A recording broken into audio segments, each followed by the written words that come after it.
everybody, welcome back to ACCESS Blockbusters Pod. It has been a hot second. It is great to be back on the mic talking about, you read the title of the video, talking about Spider-Man No Way Home. I'm super excited, super pumped, just to be talking about one of the best theater experiences I think I've had in a long time. But we'll get to that in just a second. But yeah, like I said, it's great to be back.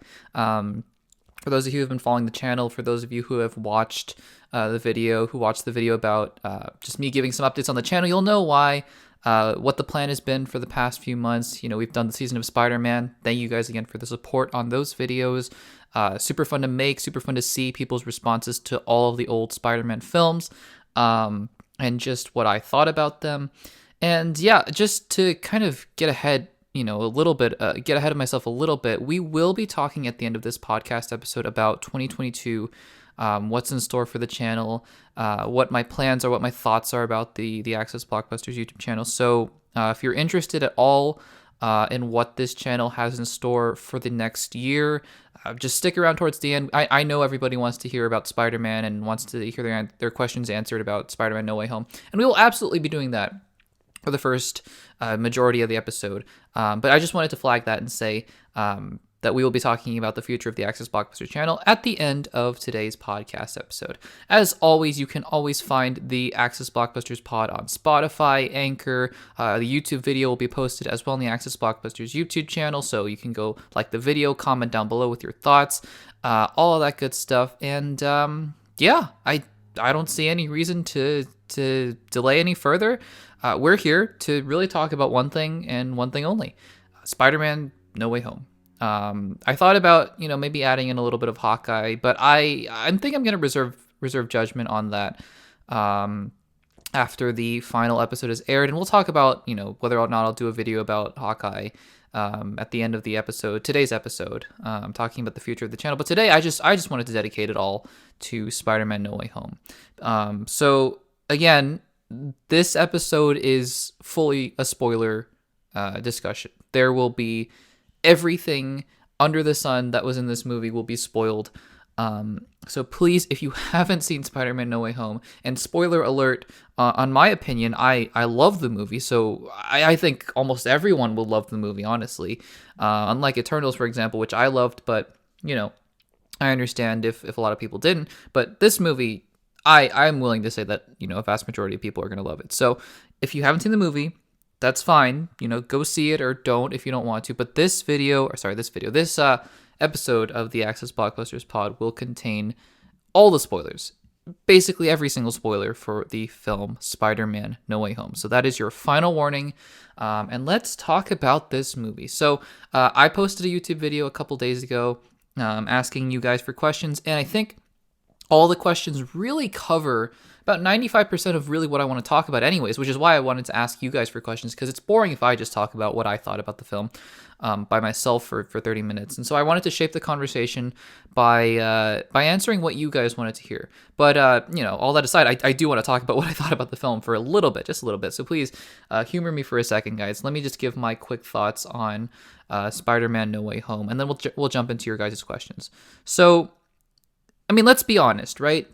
There wasn't a lot about this movie that we didn't know going into it, which is unfortunate because I have heard this from a lot of critics, and I happen to agree that the idea of watching this movie without having seen any trailers and without having known any leaked footage and any leaked pictures and all that sort of stuff would have been just a magical experience. I cannot imagine what it would have been like to go in and see Andrew Garfield step out of the portal and just have my mind exploded, even just seeing Doc Ock on the bridge for the first time. So that did bum me out a little bit, because it turns out that, in terms of surprises, it was great to see Andrew and Toby and obviously Charlie Cox as Matt Murdock, but I think we knew a lot of it going forward. And to be quite honest, to be honest, that's okay. It would have been nice to not know those things, but that's okay, because if a movie holds its own only because of the surprises and because of the cameos, it's not a good movie, quite frankly.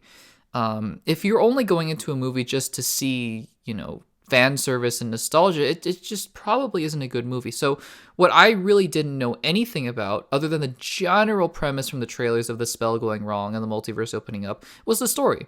And it turns out, I'll get to that in just a second, the story was great. And that really is what carries this movie for me. I just want to say, though, I just do want to say, for all of those people out there who are saying that it's impossible these days to hide a movie's plot and all that sort of stuff and blah, blah, blah, blah, blah, I disagree. Now, I think Spider-Man No Way Home is kind of a unique film, and I don't think anyone did anything wrong, per se. I don't think the marketing could have really hid Alfred Molina's Doc Ock and hid all of the surprises of the movie, because I don't think that's possible. But I do think, thinking back to Avengers Endgame, after the prologue, I knew absolutely nothing about the film. And at the time, 2018, 2019, I followed basically the same amount of rumors, same amount of leaks and all that sort of stuff. I knew nothing about the, basically everything after the prologue. When 5 years later popped up on the screen, I was stunned. And I mean, that is the biggest movie I would wager to ever come out in the history of cinema. And they hid basically every big surprise. I had no idea the portals, I mean, okay, we knew that they were coming back, all the heroes, but that was because of what they set up in Infinity War. I had no idea the portal scene. I had no idea which version of Thanos they were fighting. So I just want to say that, for all the people saying it's inevitable, no pun intended, I don't think it is. I just think that this film had a very unique set of circumstances surrounding it, and just a very unique aura and hype around it that everything got leaked, basically. And it's unfortunate, but it is what it is. All that aside, like I said, the story is what really carries this movie for me. I mean, it was great to see Charlie Cox's Matt Murdock. For those of you who haven't been watching the channel, you won't know that I love Daredevil, Season 1, Season 2, Season 3. I love the show. So excited that Vincent D'Onofrio's Kingpin is coming back. I just adore that show. I think it's wonderful. So excited to see them coming back.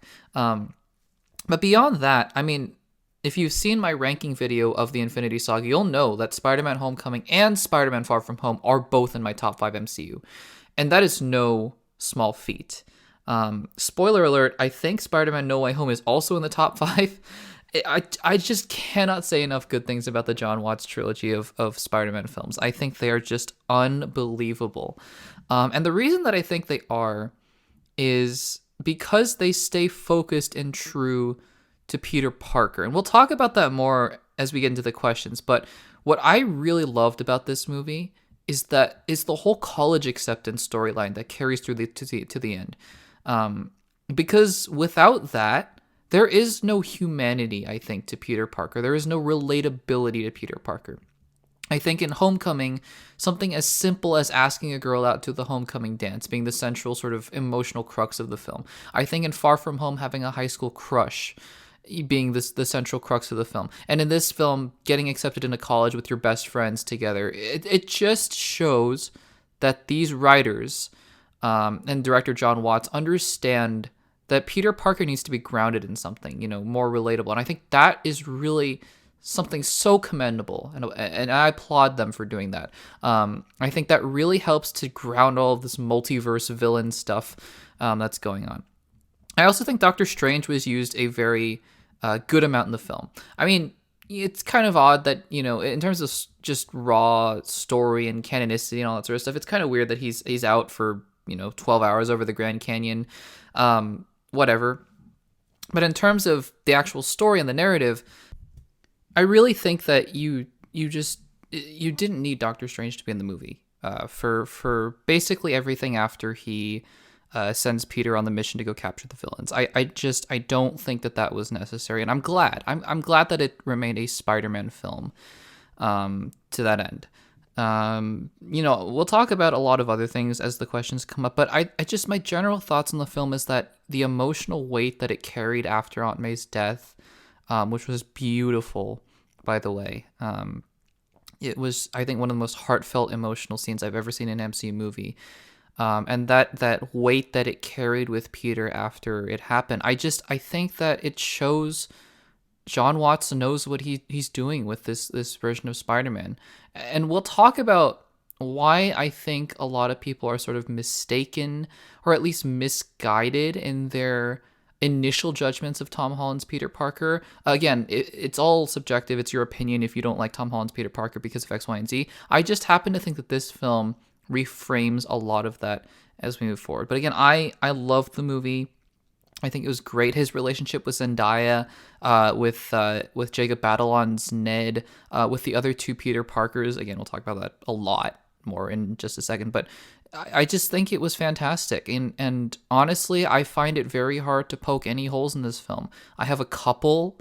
One that's not going to be brought up in a question that I'll bring up here is Ned learning how to do magic. Comics and all that aside, I doesn't make any sense.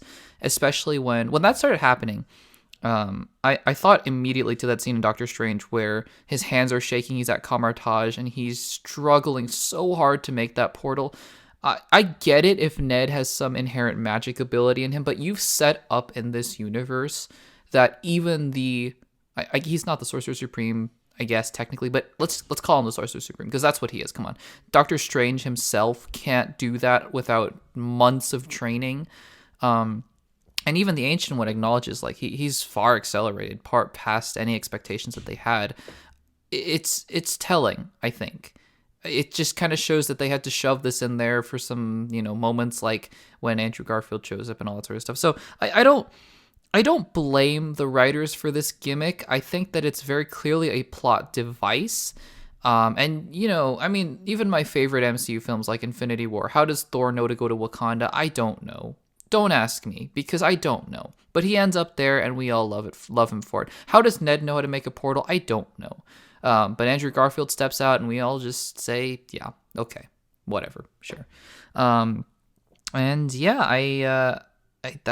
about it from me. And so without further ado, let's jump into your guys' questions, which is going to shape really the rest of the conversation going forward, and really gonna touch on what I want to talk about for this movie.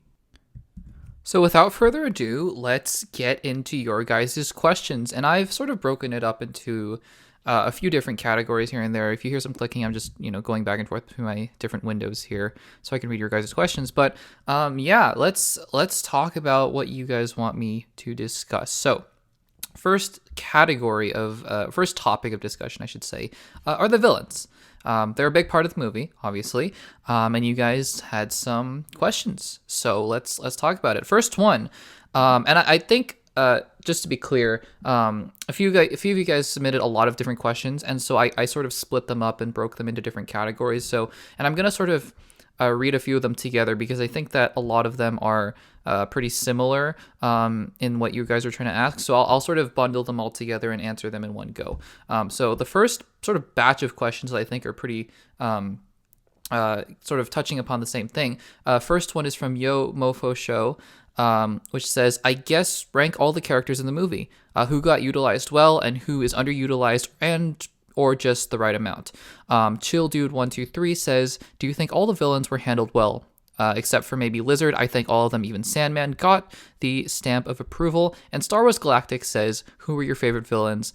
Were there any standouts to you or any that you thought could have been used more? So thank you guys for those questions. And yeah, let's talk about the villains.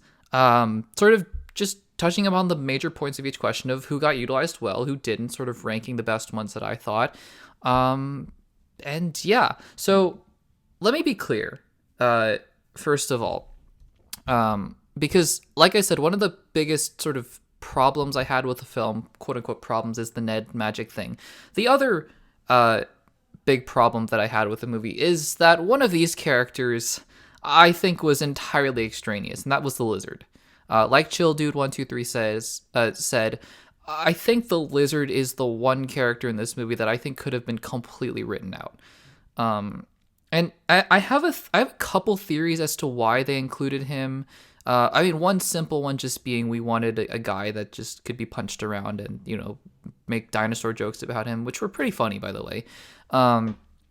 But my suspicion is that there was going to be a sixth villain, because, notably there are 5 villains. And, I think there have been iterations of the Sinister Six that have been something 5 instead. But I mean, the Spider-Man villains, it's the Sinister Six, right? And I think if I read an article that was talking with Kevin Feige and Amy Pascal, and they sort of said, yeah, there were different, we got different actors on board at different points in the process, and not everyone came on board at the same time. We had to convince a few of them, blah blah blah. We had to pitch them, and so if I had to guess, I would guess that there were 6 villains originally planned. Whether or not the 6th one was, Topher Grace's Venom or Dane DeHaan's New Goblin or whatever, or Paul Giamatti's Rhino. I don't know. But I think maybe they just couldn't get the 6th guy to sign on. And at that point, Rhys Ifans had signed on to play the Lizard, and they were just kind of like, well, we got the Lizard here. So I do think that for all the good this movie does, the Lizard did nothing at all in the movie. So yeah, I mean, if you're talking about villains that were underutilized, the Lizard absolutely was a non-factor. Sandman, I would even contest, is also leaning more towards underutilized versus utilized, and I think you actually kind of see a spectrum for me going on. So it's like Lizard is the most underutilized in my opinion, and then I think Sandman exists on the next notch up, being that while I don't think he was entirely extraneous for the film, and I think he had some really good moments. Like, I love when he meets Tom Holland's Peter Parker, and he's like, Peter, it's me. I'm going to help you, because that's exactly where he was at the end of Spider-Man 3. And then also a nice conversation he has with Jamie Foxx's Electro, where he's like, I don't trust anyone. I just want to go back to my daughter. Some great moments right there. That being said, he didn't have a lot to do in the movie. He just was a giant pile of sand. I kind of wish he had a moment with Tobey Maguire at the end of the movie, like Jamie Foxx did with Andrew Garfield, for example. That might just be me, but that's Sandman. The next rung up, I think, is Electro. Now, I know Electro has a lot of screen time in the movie, and I think Jamie Foxx does a good job in the role. And this might be something where my opinion might change in another viewing. What I said in the Amazing Spider-Man 2 review, if you haven't seen that, was basically that, look, this movie is not good, in my opinion, The Amazing Spider-Man 2. But I think that Jamie Foxx is Electro, while being a terribly written and very poorly developed character. It's Jamie Foxx. Jamie Foxx is a great actor, and I think he could do a great job. I said the same thing about Andrew Garfield. I think while it was a terrible character and a terrible movie, I think Andrew Garfield is a phenomenal actor. Tick Tick Boom.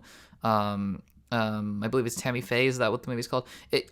He gets Oscar buzz, pretty perennially now. And look, I think Jamie Foxx had the potential. Now, when he first appeared on screen, I was a little skeptical, because I'm like, this isn't the Max Dillon even from the Amazing Spider-Man 2 universe. This is a very Jamie Foxx-ish Max Dillon, which I understand he's getting more power, but it just didn't feel like the same character. As the movie went along, he sort of, I like the idea that he was sort of willing to go along with it, but then he also was like, but I see all this power, and like, I feel different, and I feel better, and this is how I want to be. Like, I think that was good. At the end of the day, I think that Jamie Foxx's Electro, sort of the goods outweigh the negatives. I think overall he was handled adequately, and I think for what the film was going for, it was great. I think it worked pretty well. So yeah, Jamie Foxx's Electro. Now, the next rung up, and I think pretty significantly higher, is Alfred Molina's Doc Ock. I had gotten a little bit of a suspicion that he might turn into a good guy from the trailers, just the way that he was talking with Peter, sort of giving him advice of, you're going out to fight ghosts and all that sort of stuff. I was like, okay, there's something there. And the way he says, you're not Peter Parker, it's like, oh, well, he realizes maybe this isn't the right Peter Parker for me, that from my universe. That being said, I didn't actually expect him to just fully turn good, because they fixed his chip in the back of his neck. And that was just such a pleasant surprise. One of the most underrated moments, I think, in the movie for me, one of my favorites, is at the Statue of Liberty, when Doc Ock comes and helps them defeat Electro.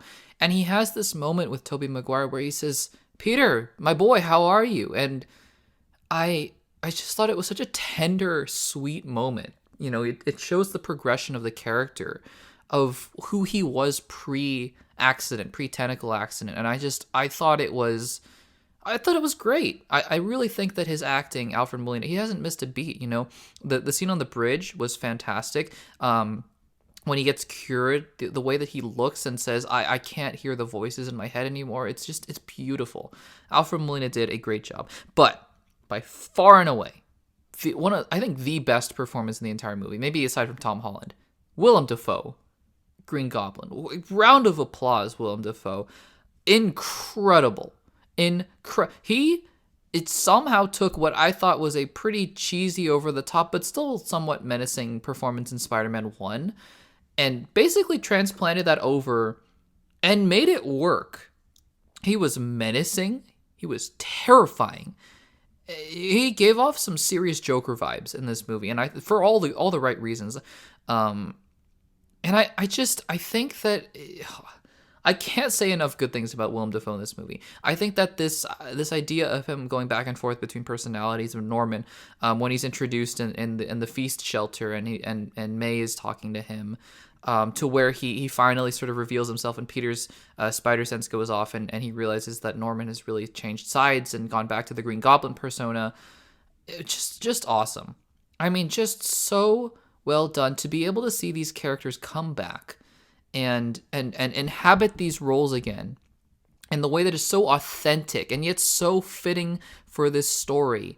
I think it just worked so well. I can't believe how well that it works. So yeah, just to kind of give my quick villain ranking. I think I was asked to rank all the characters in the movie. I don't know if I can do that, but in terms of villains, I think it's pretty clear for me. It goes Electro at the bottom, Lizard at the bottom, then Sandman, Electro, and then pretty significantly higher Doc Ock and Green Goblin. I just think that at the end of the day, even with Electro, even with Sandman, Lizard less so, but I think everybody had the right amount of screen time and had the right reason for being there. And I love that scene, even where they're all just in their cages in the Undercroft. Is that what the basement's called? I think that their chemistry works really well together. I love how Alfred Molina is like, Norman, you're dead. You died, and even I believe it's Sandman is the one who tells both of them, no, both of you died. And just such a great scene, such a well-written, well-crafted scene. Now, Chill Dude 123 also asks in this topic of villains, did you feel like the reason the villains were there made sense? I.e., Electro never found out Peter's identity in his movie, at least blatantly. Sandman and Lizard didn't die in their movie. Okay, that's a good question. I want to address the second part of that question first before I address the first part. That being, Sandman and Lizard didn't die in their movie. Yes, they didn't. And yes, Alfred Molina says to Peter Parker, you're going out to fight ghosts. However, and I have to see the movie again, so, I could be totally wrong. My understanding is that when Alfred Molina says, they all, like, you're going out to fight ghosts, and Doctor Strange is saying it's their fate to die, I took that more as, like, very specifically just thinking about Green Goblin and Doc Ock and Electro in that sense. Like, I don't think they were necessarily referring to all the other ones, but I think it just was a more holistic sense of, like, when we return them back to their universes, they're going to get defeated. And they're going to either go to jail or die or whatever, like, that sort of thing. So I didn't necessarily take it as, there, and maybe this is just me, I didn't take that part to be a plot hole, that Sandman and Lizard didn't die in their movies, because I just sort of thought, yeah, it's Peter Parker, Tom Holland thinking, I can't let them all go back to their terrible fates in their own universes. So that's that. Now, the first part of that being Electro never found out Peter's identity, yeah, that doesn't make sense. It doesn't make sense. And this lets me talk about the first post-credit scene, about Eddie Brock as Venom coming into the MCU. Yeah, Eddie Brock had no idea who Peter Parker was. And I know Eric Voss on New Rockstars has put out the theory that Venom's hive mind knew in some universe that Peter Parker was Spider-Man. What? Maybe. But also, it's just clear that Kevin Feige and Amy Pascal wanted Venom symbiote to be in the MCU. It's cool. Don't get me wrong, it's very cool. I also would have just preferred Eddie Brock's Venom to sort of be sort of like a missed character, like, you know, Strange's spell lets all these multiversal villains in there, and also like Spider-Man adjacents, like maybe a Venom slips in, even though this Eddie Brock doesn't know Peter Parker, and when the spell is reversed, Eddie Brock, who doesn't know Peter Parker, stays in the universe, and then it's Tom Hardy, not just the Venom symbiote, that is in the MCU. That's just me. I would have preferred it that way. It's cool. I just sort of wish Tom Hardy himself was in the MCU, not just a little bit of black goo. That being said, some parts of the spell, it was a little wonky to me. Like, Electro didn't really know Peter's identity. I agree. But I also want to just go on the flip side and say that part of the part that really struck me as making a lot of sense is because in the trailers and you know, the trailers make Doctor Strange out to be a real just jerk to all of them and like, hey, you got to fix this problem. When in reality, when you watch the movie, it really is Peter's fault. Sort of, kind of, mostly. And I thought that was a good, clever marketing trick to kind of make us think, oh, is Doctor Strange being controlled by Wanda, or is he Strange Supreme? No, it's just Doctor Strange trying to help a kid out and all that sort of stuff. But yeah, I think that the idea that, you know, Peter saying, oh, well, everyone who knew before should still know, and that's the inciting moment. That's how all the villains come into the MCU. I thought was such a clever idea. So that now Alfred Molina can come in and Lizard can come in and presumably, you know, because in the movie, they don't say all of them come in. They just say a few slipped in, and it just happened to be from two universes is my running theory. Like, those two specific universes with Toby and Andrew were the ones that got opened up, and all that sort of stuff. So I thought that was really cleverly and well written and really cleverly done. But just to answer your question again, do I think that the reason that the villains were there made sense? 90% of them, yes. Electro, Venom, not so much. But it doesn't bother me at the end of the day because, look, the movie was great. So I'm not gonna lose some sleep about that. It's fine. It is what it is. All right, Chill Dude 123 asks, do you think that the action in the Homecoming trilogy improved? I do. That's a good question. I will say that some of the action in Spider-Man Homecoming, I think was a little bit iffy. Just a little bit. I think for the most part it was good. I think having the final climactic set piece set at night, and it's a little bland and not that interesting to look at, I think is one of the only downfalls of Spider-Man Homecoming, in my opinion.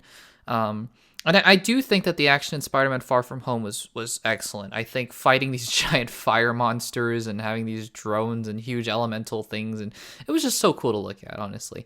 John Watts, you know, he's done an amazing job with this trilogy. But that being said, he is not Steven Spielberg. You know, he's not to think of, I blanking on a bunch of really famous directors, but you know, you get what I mean. Like he's not a veteran in Hollywood, and he hasn't been nominated for Oscars or anything like that. So I can tell sometimes that the action is a little just bland Marvel generic action. That being said, the action in this movie was fantastic as always. I think I wouldn't say after Homecoming it improved as much as just stayed on par with what I think we expect from the MCU Spider-Man films. I think that's a great thing.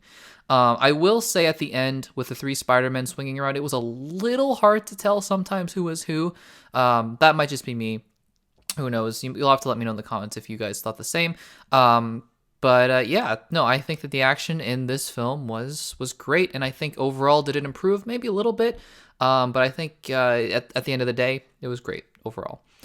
All right, now let's move on to... I'll read out a couple questions, and then I want to talk about something that I've heard in a bunch of other reviews that I think is really important to talk about. So I'll just read the questions and then we'll talk about it. So, two questions here. Chill Dude 123. Do you think most of the criticisms for Tom Holland's version of Spider-Man were addressed/fixed? And in particular, he means things like Iron Man Jr., Peter not having consequences, Peter being incompetent, etc. And then Superwise asks, and he gives some of his thoughts on the film that I'll read out. I absolutely love the ending. It was tragic and bittersweet. Sony and Marvel Studios really did listen to the complaints and poked fun at them/fixed them. They made a genius meta reference to Iron Boy Jr. with the magazine. And the ending showed Tom Holland have his own apartment and him stitching his own suit, which looks absolutely fantastic. It's comic book perfection. Tom's no longer in anyone's shadow. He's truly alone, his own man. He's more than likely going to struggle with rent. He's going to be that more grounded, down-to-earth, relatable teenager with no tech, like classic Spider-Man, and I love that. Tobey's still the GOAT, in my opinion, and I've always loved Tom Spidey, but with the path that Tom is going down, he has the potential to get on board with a claim that he's the best definitive Spidey. Cannot wait for the next film that Feige's already confirmed. It's being actively developed, which, yes, it is. Spider-Man 4 in the MCU, so excited for that. What do you think about the whole ending, since you think Tom is the best Spidey? Do you like this soft reboot, or are you pissed that everything Tom has done in the MCU basically has been erased? Okay, great question. So the general sort of spirit of these questions is, do I think that this film sort of fixes the idea of Tom Holland, Spider-Man, being a kid and being sort of incompetent, being in the shadow of other MCU heroes like Iron Man? Okay. This might end up being one of the most lengthy discussions in this entire spoiler section, but I want to give it some length because I think it's important. Let me take you back to Star Wars The Last Jedi, which I know is the last place anybody ever wants to go anymore. I'm sorry. But I think this is going to illustrate my point with Tom Holland's Peter Parker and Spider-Man. Star Wars The Last Jedi comes out in 2018, and critics love the film. I mean, it has a 90-something% on Rotten Tomatoes from critics. Critics love the film, but audiences don't. Why don't audiences love the film? Again, knowing that everything is subjective and whatever. From what I've heard from the past, I think 4 years now that the film has been released, it's generally to do with Luke Skywalker. And the idea that Luke Skywalker was treated very flippantly and that he really didn't go out there, and he wasn't the Luke Skywalker that everyone expected him to be because, he didn't come out with a lightsaber and fight the First Order and have a duel with Kylo Ren. He sort of was just there and grumpy and threw Anakin's lightsaber over his shoulder and all that sort of stuff. And he just wasn't the Luke Skywalker that people had expected. And I said at the time, I still say it to this very day, I love Luke Skywalker in The Last Jedi because it is character growth. It is character progression. It shows he has been through some really hard things in his life, and it's caused him to grow as a character. I love that version of Luke Skywalker. I get that people don't like it, but I also think that it's unfair to say that just because you didn't get what you wanted, that you don't like something. Because, and here's where I take issue with this. It's not like, I get that Luke Skywalker dies in The Last Jedi, but it's not like that period of time between Return of the Jedi and The Last Jedi doesn't exist, right? I mean, I get the anxiety of, but they're never going to develop anything there with Luke Skywalker. That's it. We're never going to see Luke Skywalker be the crazy, awesome Jedi that we thought he would be. Guess what? They did. It's called The Mandalorian Season 2, Episode 9, I believe. The last episode of Season 2, where Luke Skywalker comes out and is the Luke Skywalker that everybody wanted him to be. My point here is that just because you didn't get the Luke Skywalker you wanted doesn't mean that the Luke Skywalker doesn't exist. And so what I have heard from people who don't like Tom Holland as much as some of the other Spider-Men, is that this isn't the version of of Spider-Man that I wanted. The one that Tobey Maguire was, who was poor, who lived in an apartment and could barely pay his rent, who was struggling with his financials, with his academics, with his love life, with his friendships, everything. This down-to-earth, beat-up Spider-Man. And everyone says this version of Spider-Man, Tom Holland, gets everything he needs. He has a really supportive aunt. He has Iron Man. He has Iron Spider. He has some great friends. This isn't Spider-Man. Okay, fair. But that doesn't mean that version of Spider-Man that you're looking for, the version of Spider-Man that we see at the end of No Way Home, doesn't exist, because guess what? I feel vindicated. I'm sorry to be going off on this, in this way. Bear with me for a second, but I feel vindicated because we can have our cake and eat it too.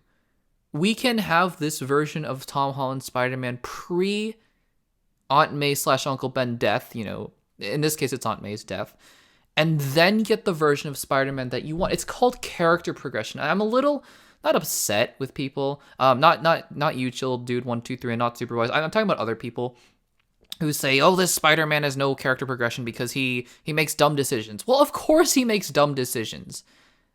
In Spider-Man Homecoming, he is, 14? 15? 14. In Civil War, he's like 13. Like, guys, can we just take a step back and look at and think about whether or not we would make any better decisions when we were 13, 14, or 15, and now he's 18 and still making mistakes because he's 18 years old? Like, it baffles me that people are upset because he makes mistakes. Do you expect him to make every single correct decision in his life? And now we are able to see a more mature version of Spider-Man because, and this is what I've heard, and this is what people have been saying in other reviews and analysis of this film, and I completely agree, by the way, that we all got blindsided into thinking that in Captain America Civil War, when he kind of vaguely mentions bad things have happened and I don't want my aunt to kind of have any more stress, that we all thought, oh yeah, Uncle Ben, with great power comes great responsibility. That all happened. And it may very well have. Uncle Ben's death might have been tragic, but I now think in the MCU that Uncle Ben might not even be there. Save for a reference of Ben Franklin Parker on the suitcase, which could be something completely different. Maybe Uncle Ben just isn't in this universe at all. Or maybe he just passed away normally or something like that. Because what the MCU has done brilliantly is it has told Tom Holland's origin story to become the Spider-Man that people come to recognize in 6 films. Captain America Civil War, Spider-Man Homecoming, Avengers Infinity War, Avengers Endgame, Spider-Man Far From Home, and Spider-Man No Way Home has been the origin story for the Spider-Man that people want. And by the way, you guys know this. Those 3 Spider-Man Tom Holland films before the quote-unquote real Spider-Man, I still think is Spider-Man. Like, I understand that he's not the traditional Spider-Man, but that's just totally a matter of just comic book subjective opinion. Like, people say, I want this Spider-Man. What version, right? Like, the traditional one? Okay, fine. Just because they changed a couple things in other movies doesn't mean that that's not Spider-Man, right? That's just a different version than you're used to of Spider-Man. And just because that version exists doesn't mean that we won't get the traditional version of Spider-Man, a la the ending of No Way Home. I'm sorry to go on that rant, but I think that this film sort of vindicates what I've been thinking all along, that these 3 films have been showing a real maturation and character development of Peter Parker into Spider-Man. I get it if this film ended and, like, I don't know, Tom Holland's Spider-Man died, I would have been like, yeah, okay, well, he still has some ways to go, and that would have been a little disappointing. But the fact that this is a launching pad for Tom Holland's Peter Parker and Spider-Man to become a better Spider-Man, a more mature Spider-Man, one we see Tobey Maguire's being and Andrew Garfield to a certain extent, I think is vindication that these past films have not just been wasted kid making mistakes and making dumb decisions. This has been a real character growth, and we finally get to see the culmination of that and the maturation of that. So to answer, sorry, I'm tripping over my words. To answer the question of first of all, Chill Dude 123. So I think that most of the criticisms for Tom Holland's version of Spider-Man have been addressed and fixed. Well, those aren't criticisms that I had, because the whole idea of Iron Man Jr., I think is appropriate, honestly, for that version of Peter Parker. He needed a mentor. He needed a figure. It's not a criticism that I had. Peter being incompetent, to me, is not a criticism because it's him making mistakes as a kid. Superwise asking, does it piss me off that it's sort of a soft reboot? I don't think it's a soft reboot. I think it's a natural character progression towards the version of Spider-Man that you guys all seem to want. And I definitely also want to see now that we've had these previous 3 films. But I maintain that you cannot get there, in the MCU at least, without having these 3 previous films. That's all I wanted to say. That's probably the most heated I've ever gotten on this channel, because again, I'm a little frustrated sometimes when people say like you have to pick one or the other. You have to. It's because we have the Last Jedi Luke that we cannot have the Mandalorian Luke. It's not true. It's just not true. We can have both, and we do. We can have both this proto, pre with great power comes great responsibility Spider-Man, and we do. And we can also have the post one too.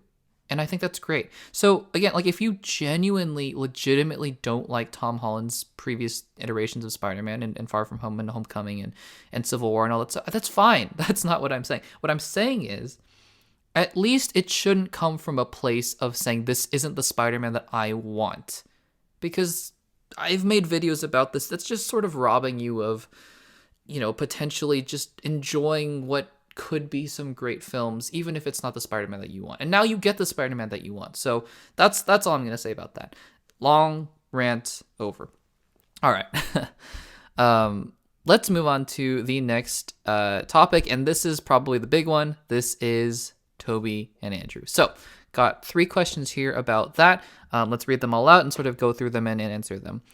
So ChillDude123 writes, do you think the 2 Spider-Men were handled well? I do. I just think the Raimi Spider-Man needed a moments like Andrew Garfield saving MJ. Star Wars Galactic writes, who is better, Tom, Tobey, or Andrew? And Superwise writes, loved how Tobey and Andrew were utilized in the film. Their villains and themselves were expanded and developed more in depth, and I love that in such a respectful, interesting way, like Green Goblin's dissociative identity disorder was explored more, and I thought that was awesome. I thought it was great and smart to change the formula and have Aunt May be the Uncle Ben for this universe. For Tobey, it was Ben. For Andrew, it was Gwen. And now it's May for Tom. Great way to differentiate all 3 versions of Tobey and Andrew, comforting and helping Tom learn what it means to be Spidey. It's fantastic.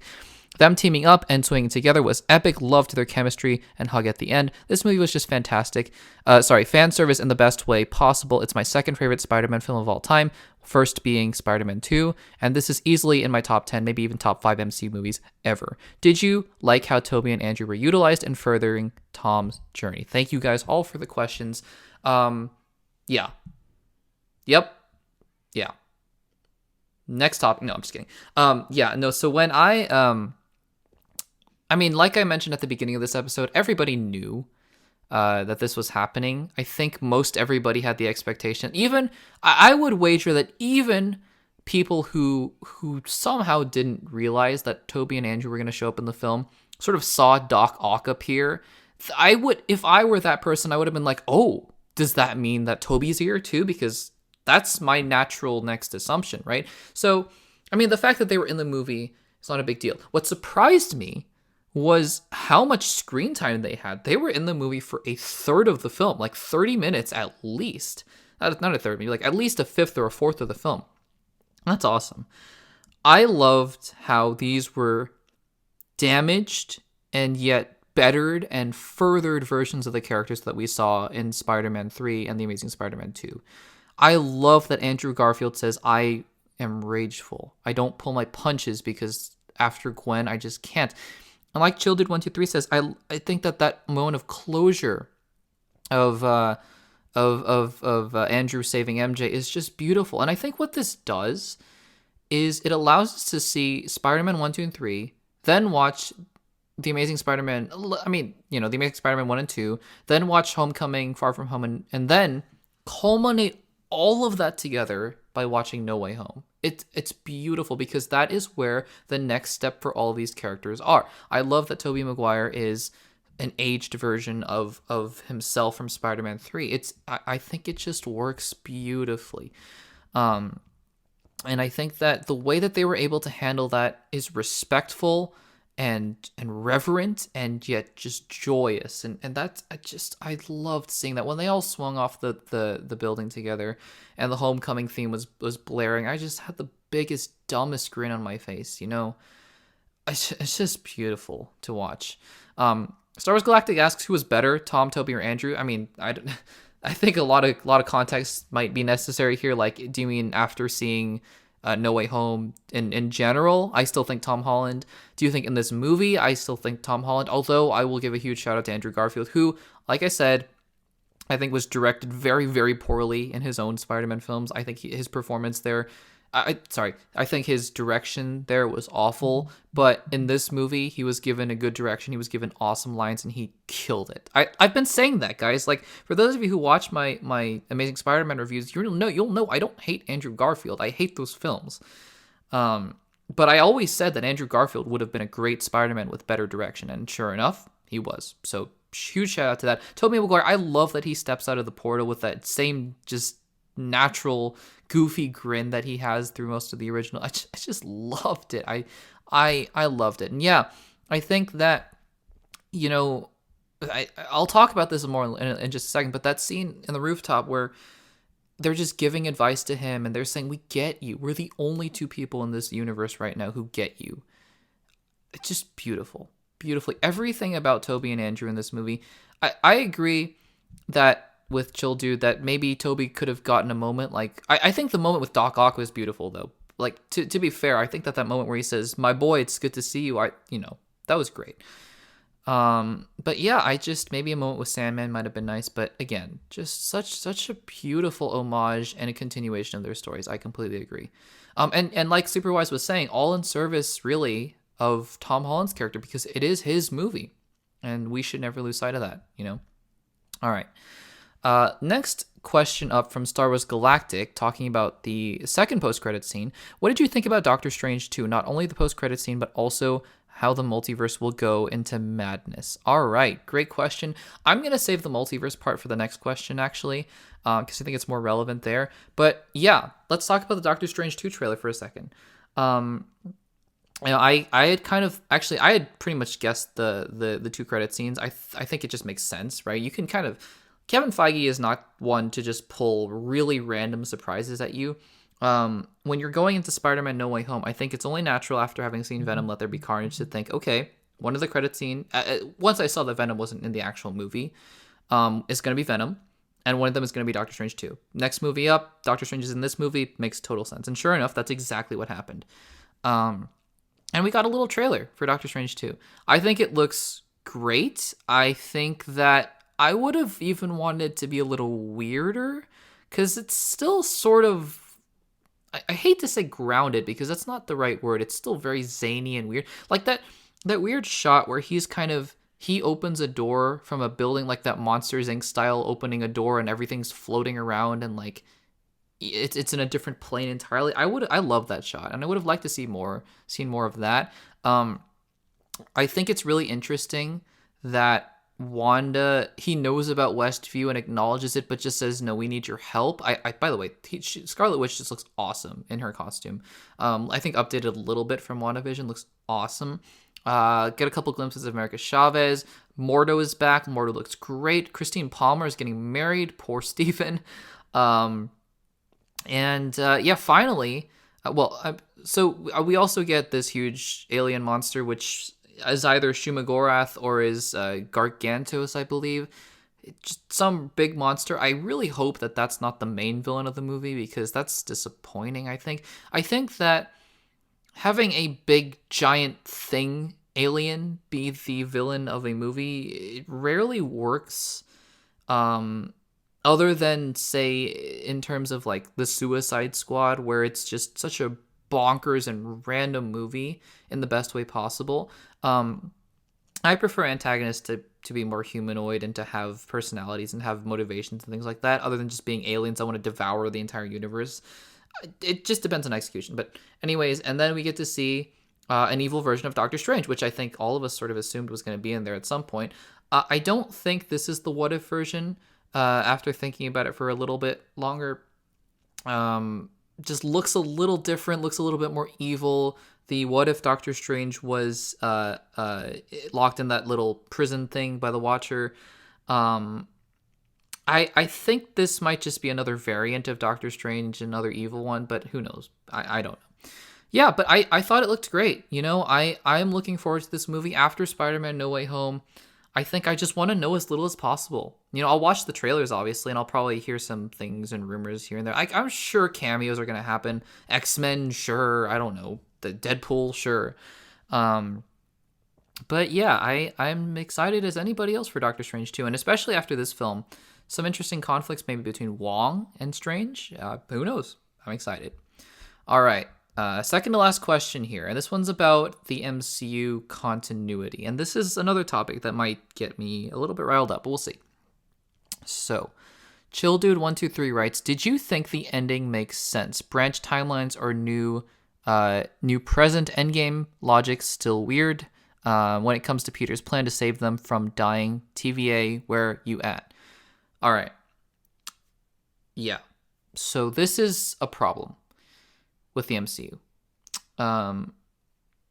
If you guys have been watching the channel, you'll know I have liked or loved every single MCU property thus far. I've done a review of Black Widow.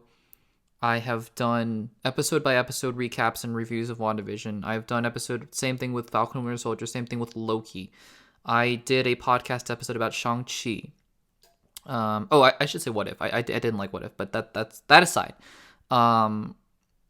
I reviewed Eternals a couple weeks ago, and I love Spider-Man No Way Home. I'm loving Hawkeye. That being said, though, one thing that this phase of Marvel is lacking, even though each individual project has quality and really high quality, Eternals, Shang-Chi, Spider-Man No Way Home, and WandaVision, when they were inserted into my list, and obviously they've moved around a little bit now because more things have been inserted in there, when they were inserted into my list, my ranking, we're all in the top 10 at one point. Like, that's how much I enjoyed those properties. And things have shifted, things have moved, but yeah, I mean, individually, I enjoy those properties so much. That being said, the MCU has run into a problem, I think, with the multiverse of continuity. Because think about it for 2 seconds. And I'm trying to help Kevin Feige out. I think Kevin Feige has just dug himself into a hole, to be quite honest. But by sending these villains back into their respective universes, but now cured, that is a branch timeline. That is a Nexus event by the Loki logic. And that means they need to get pruned. And I'm sorry, like, if you're telling me that Spider-Man No Way Home happened, the beautiful ending of curing all the villains, just to have them all get pruned by the TVA, are you kidding me? But that's what the logic of this universe now dictates, and that is unfortunate. Because it just doesn't feel like these properties can coexist anymore. I know Kevin Feige had a meeting about the multiverse, and I'm sure he hashed out something that made sense to him. We're going to find out, I think, in Doctor Strange and the Multiverse of Madness, and in Ant-Man and the Wasp: Quantumania, and in Loki Season 2. But it just frustrates me. It also frustrates me that now you're expecting me to believe that Hawkeye and Eternals takes place in the same universe, and that Hawkeye or Kate Bishop is somehow going to help take down Kang the Conqueror and Arishem the Judge.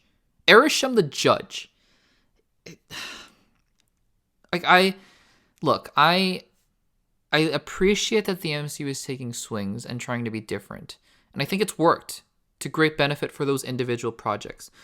That being said, when you're 30-some properties in to the MCU now, it's one thing people come to love and expect is a certain level of continuity.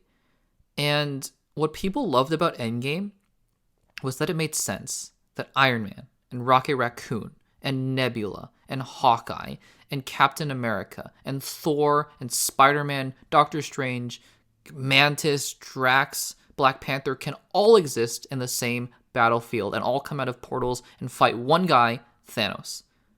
I don't know how Hawkeye, Loki, Sylvie, Wanda, Strange, Spider-Man fight Arishem when people like Cersei exist. And I mean, that's just my problem with the MCU at this point. I agree with you, Chill Dude 123. It doesn't make sense. I've stopped caring. And that's a bummer, because one of the big appeals about the MCU before was continuity, right? Like, we loved watching Thor Ragnarok, but one of the great things was that at the end of Thor Ragnarok, you got to see Thanos' ship, and you got to be like, yes, this is a continuation of the overarching story. I don't feel that anymore because I'm just confused. You know, none of this really makes sense anymore to me. And that's disappointing because I am a diehard fan, and this still just doesn't make sense to me. If you think about it for 2 seconds and try to reconcile Spider-Man No Way Home and Loki, You can't. I'm sorry, you just can't. One of them violates the other's rules about time and multiverse and all that sort of stuff. And maybe you can argue that, well, Loki kind of broke the TVA after 2012, because that's, I guess, when the show takes place and all that sort of stuff. But, I mean, it really doesn't, because the TVA can see every single moment in time and should have seen that this is going to happen. And maybe you can argue that this is Kang's plan, like the multiverse is a result of Kang and like trying to... I don't know. Like, I am really hoping there's going to be a property somewhere down the line, Doctor Strange 2 or Loki Season 2, that makes everything make sense, ties everything together and makes me go, oh, I get it. It's not happening right now. So, yeah, I don't know. That's just sort of my little rant about the MCU. It's just confusing, and I'm not sure what's going on either. But it is what it is. Final question, and this is going to be a short answer because we've been going on for quite a while now, and I still have to talk about the Access Blockbusters channel. So, final question: Star Wars Galactic. What was your favorite aspect of the entire film? A moment, character, plot point, etc. I mentioned it before, and I think this is my favorite moment of the film. It's the rooftop scene. I think, first of all, Tom Holland gives one of the best performances he's ever given as Spider-Man, and this is it. This moment exemplifies it. Zendaya and Ned, I keep saying Zendaya, MJ and Ned come out onto the roof, and they're hugging Peter, and he is sobbing his heart out because he has lost his mother, essentially. And then Zendaya says, there are people here who want to see you. And we have just one of the best conversations in film that I've seen in a long time, of two Peter Parkers giving him advice about how to be Spider-Man, And I think it is one of the most beautifully orchestrated and written moments that the MCU has ever delivered. I do. So yeah, that was my favorite moment of the film. And with that, guys, that is it for the discussion of Spider-Man No Way Home for this part of the video. So we've been going on for almost an hour. If you guys have the patience and the time and care to listen to the next 10 or so minutes, stick around. We're not done just quite yet, because I do want to talk about the future of Access Blockbusters. But again, just to wrap up Spider-Man No Way Home, love the film, as you can tell. It's one of my favorite MCU films of all time. It's one of my favorite films of all time, if I'm going to be honest. It's awesome. It is awesome. And I hope you can tell from my discussion of the film. Thank you guys all so much for submitting your questions, for those of you who did.